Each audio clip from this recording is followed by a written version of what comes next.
안녕하십니까. 부전자전TV 김태준입니다. 김태준의 눈 시작하도록 하겠습니다. 3월은 국가적 이슈인 대선이 있었죠. 오세훈 서울시장과 결이 같은 윤석열 후보가 당선되었습니다.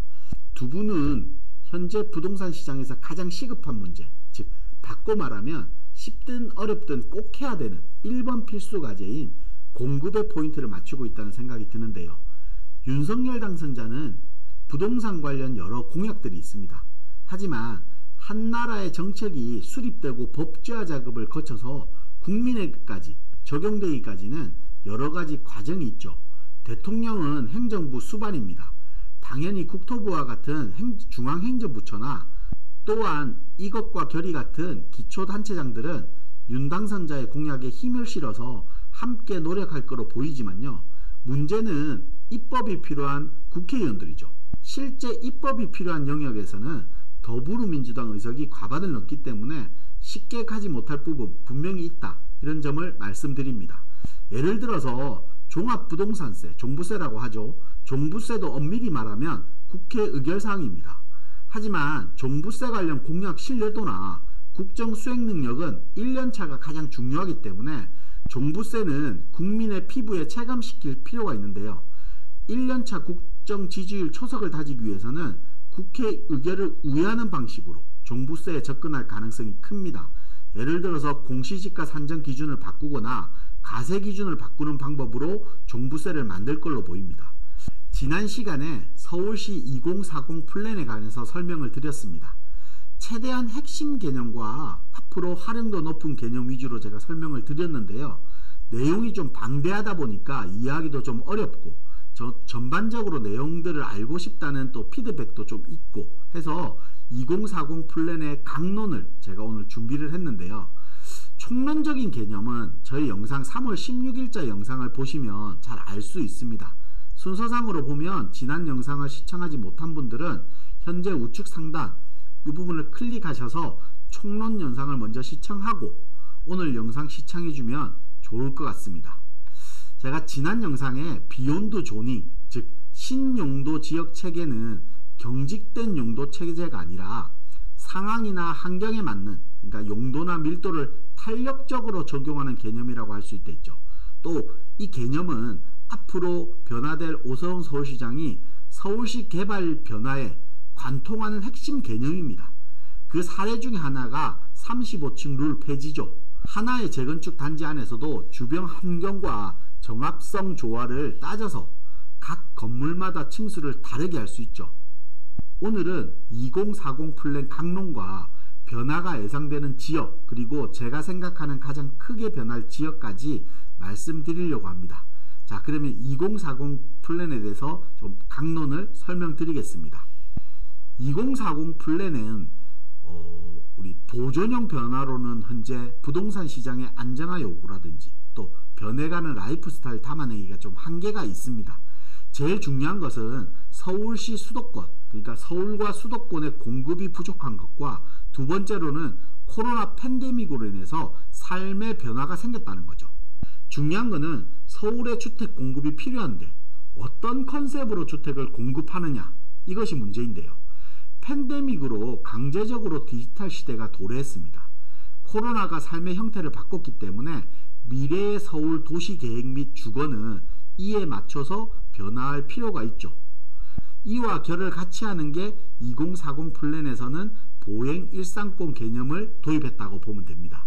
또 이런 변화나 밑그림을 동의하는 또 다른 이유가 팬데믹 패턴이 이번 코로나로 끝나지 않을 것 같다는 예측 때문이죠. 종류와 여파는 좀 다르지만 4, 5년 주기로 소위 전염병들이 발생하고 있습니다. 우리가 예전에 보면 14세기에 전염력이 강한 패스트가 유행했는데요. 그때 당시에는 도시건축에서 격리와 봉쇄가 가능한 도시구조가 처음 생겼고요. 전염력은 좀 약하지만 소위 우리 문둥병이라고 하는 한센병, 이게 생기면서 배제형 공간 조직으로 좀 도시공간이 바뀌었습니다. 그러면 이런 전염성이 강한 질병이 도시건축이나 계획에 영향을 주는 것은 당연한 거죠. 그래서 이에 맞게 변하지 못하면 도태하는 겁니다. 우리 사스 그리고 메르스, 이번에 코로나19까지 계속해서 발생을 했는데, 그렇다고 하면 향후 2030년 내에는 또 다른 전염병이 우리에게 찾아올 것이라는 예측하는 것이 상황에 가는 직면입니다. 이렇듯 주택 공급 부족과 디지털 전환 급도래 상황에 대응해서 2040 플랜이 나온 것이고, 서울시로부터 출발해서 다른 기초단체에도 분명히 영향을 줄 것이라고 저는 생각이 듭니다. 2040 서울 도시기본계획에는 6대 공간계획이 제시되었습니다. 우리 보행 일상권 조성과 수변 중심 공간 재평, 그리고 중심지 기능 강화로 인한 도시 경쟁력 강화, 그리고 다양한 도시 모습의 도시계획 대전환, 그리고 기반시설 입체화에 따른 지상철도 지하 사업, 그리고 미래교통 인프라 확충입니다. 그러면 하나하나 보기 위해서 보행 일상권 개념부터 보도록 하겠습니다. 주거 용도 위주의 일상 공간을 개편해서 도보 30분, 그러니까 도보 30분 내에 자립생활권을 만든다는 계획입니다. 팬데믹으로 인해서 업무 공간의 시공간적인 제약이 사라지고 주거가 일상생활의 중심 공간으로 부상하면서 달라진 라이프 스타일을 반영한 새로운 개념의 도시 공간입니다. 주거 기준으로 도보 30분 이내에 보행권 안에는 일자리라든지, 그리고 여가 문화, 수변, 녹지, 그리고 상업시설, 대중교통 거점 등 다양한 기능을 복합적으로 누리는 자립적인 생활권을 목표로 하는 겁니다. 이를 위해서 시는 도시공간을 지역별로 분석해서 지역의 부족한 시설과 필요한 기능을 찾아내서 이를 보완하기 위해서 유연한 용도지역을 부여해 공간 효율성을 극대화하는 거죠. 지난 시간에 말씀드렸던 비욘드 조닝 개념이 여기에서도 확인 가능한 겁니다. 유연한 용도지역 부여, 이게 바로 비욘드 조닝이죠. 예컨대 생활 편의시설이 부족한 주거 밀집 지역의 경우 업무, 상업 기능 도입을 위해서 용도지역을 부여하는 시기죠. 보행 일상권은 특정 지역에 도입하는 것이 아니라 서울 전역에 만들어가는 것입니다. 적용과 개발의 선후 순서는 있겠지만 서울 전역에 적용되는 개념으로 균형 발전을 도모하겠다라는 얘기입니다. 우리가 두 번째로는 수변 중심 공간 재편이 있는데요. 서울에는 크게 한강, 그리고 4대 지천이 있습니다. 안양천과 홍제천, 중랑천, 탄천이라는 4대 지천과 서울 전역의 크고 작은 동네 하천 61개가 있는데요.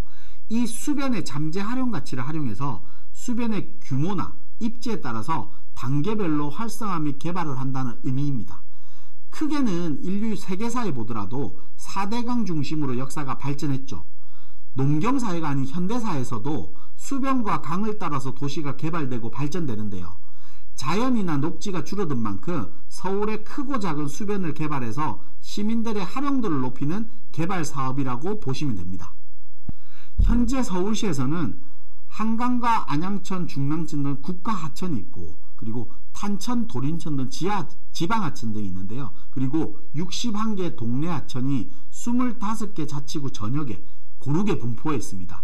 미국이나 네덜란드처럼 외국에 비해서는 우리나라는 일상 공간과 단절돼 있어서 접근이 좀 어렵고요. 공간 활용 역시 녹지나 체육 공간 등 단순하고 좀 획일적인 수준에 좀 머물러 있는 상태입니다. 하천의 크기와 위계에 따라서 소하천 지류에는요, 수변 테라스 카페라든지 쉼터, 그리고 공연 활동 등을 통해서 시민의 일상을 풍요롭게 하는 수변 친화 생활 공간을 만들고요. 4대 지천 같은 경우는 특화 거점을 찾아서 명소로 조성하고 배후 주거지와 접근성을 높여서 수변을 좀 활성화한다는 겁니다.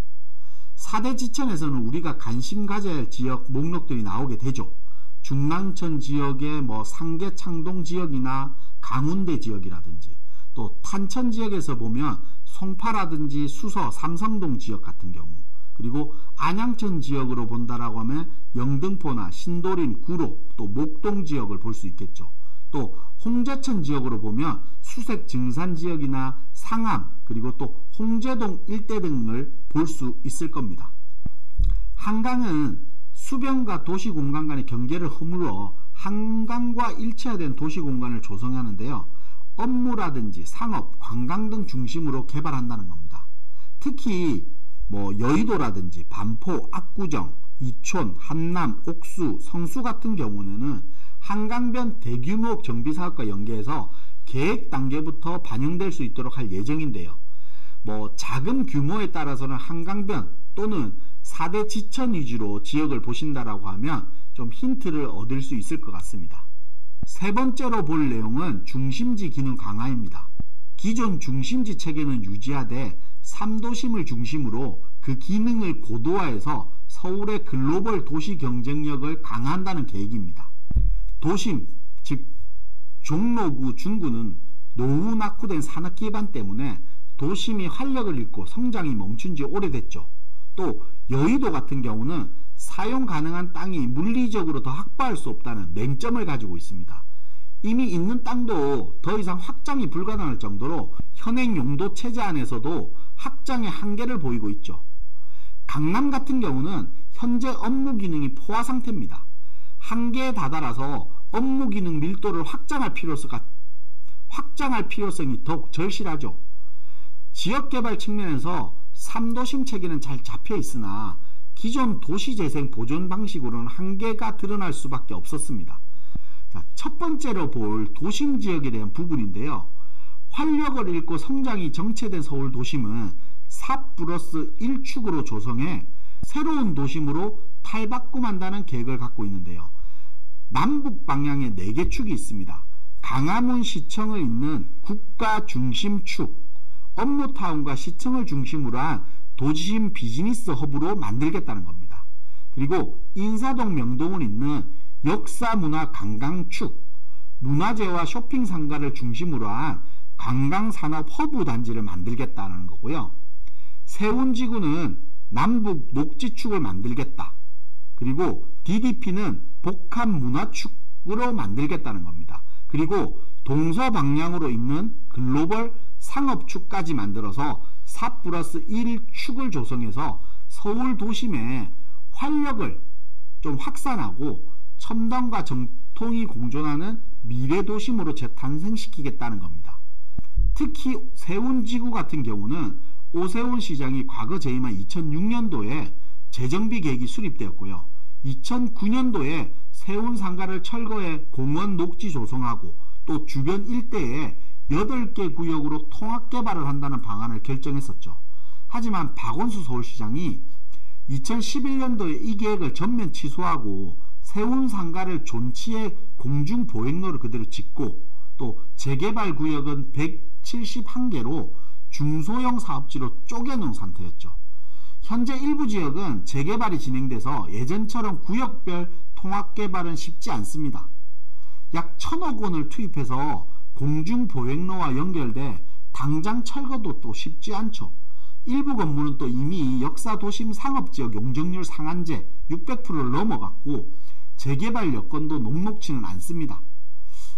오세훈 서울시장이 세운지구를 보면 피를 토하고 싶은 심정이다라는 발언을 할 만큼 재임 시절 많은 포부와 비전이 담겨있던 지역인데요.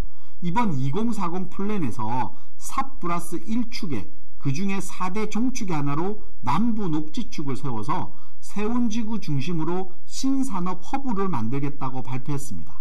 현재 171개로 쪼개진 세운 일대를 다시 통신산업과 주거, 녹지축이 융복합되는 테크시티로 거듭날 수 있도록 통합적인 관리 정비를 진행할 것으로 예상됩니다. 우리들 인식으로는 중심 상권에서 낙후된 곳, 또 더 이상 개발하지 않는 곳, 그리고 슬럼화된 곳이라는 이미지가 강하게 있는데요. 오세훈 서울시장이 관심있게 가지는 지역이 우리 세운상가 지역 일대이기 때문에 세운상가 지역은 조금 더 관심있게 좀 지켜보셨으면 좋을 것 같습니다. 그럼 이를 실현하기 위해서는 도시계획적 전략으로 도시 규제를 합리적으로 완화해야 되는데요. 기존 획일적인 높이 규제를 좀 유연하게 하고 또 다양한 인센티브를 부여해서 용적률 기준을 좀 완화하고, 그러니까 용적률을 상향하고 또 소규모 필지 위주로 개발해서 지역 여건에 맞는 체계적이고 좀 규모 있는 개발로 전환한다는 계획입니다. 이쯤 되면 우리가 떠올려야 되겠죠. 비욘드 조닝, 신용도 지역 체계, 여기서 사용되는 방법론도 즉 높이나 용적률 기준이 경직된 내용이 아니라 좀 유연하고 탄력적으로 환경과 상황에 맞게 접근하는 거죠. 두 번째로 여의도 지역입니다. 글로벌 금융 중심으로 육성 중인 여의도는 용산 정비창 개발을 통해서 국제 업무 기능과 연계 한강을 중심으로 한 글로벌 혁신 코어로 조성하는 것입니다. 용산 정비창 개발로 인해서 확보되는 가용 공간 등을 좀 활용해서 여의도의 부족한 가용 공간 문제를 좀 해소한다는 계획인데요. 또한 노들섬 같은 경우를 글로벌 예술섬으로 조성하고요. 신교통수단을 도입해서 수상 활용성이라든지 연결성도 강화한다는 겁니다. 또 아래쪽에 색강이라든지 올림픽대로는 독일의 슐랑겐바드와 같이 도로 상부를 개발하는 방식으로 입체적 활용 계획을 가지고 있다는 거죠. 왕십리도 좀 관심 두고 눈여겨보실 필요가 있습니다. 도시계획 대전환, 그래서 날아다니는 터미널, 이런 버티포트가 어디에 만들어질까이죠.